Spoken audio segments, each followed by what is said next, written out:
Bible சொல்லுது, அதிகாலையில் என்னை தேடுகிறவர்கள்னா அவரை ஸ்தோத்தரிக்கிறவர்கள், அவரை பாடுகிறவர்கள், அவரை துதிக்கிறவர்கள், அவரை ஆராதிக்கிறவர்கள், அவரை மகிமைப்படுத்துகிறவர்கள், இவர்தான் கர்த்தரை தேடுகிறவர்கள்.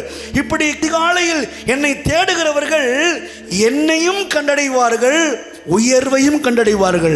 ஐஸ்வர்யம், கனம், நிலையான பொருள், நீதி, தீர்க்காயுசு, செல்வமும் கனமும் சமாதானமும் உன்னை தேடி வரும் என்று கர்த்தர் சொல்லுகிறார். ஏன் தெரியுமா?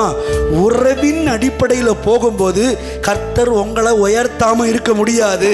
அல்லேலூயா. நீ எப்போதும் என்னோடு இருக்கிறாய் என்று சொல்லுகிற அளவுக்கு உறவு வளர்ந்துருச்சு. பார்த்தீங்களா? இப்போ அதோடைய பதில் என்ன தெரியுமா? என்னுடையதெல்லாம். எத்தனை பேர் ஆமென் சொல்றீங்க?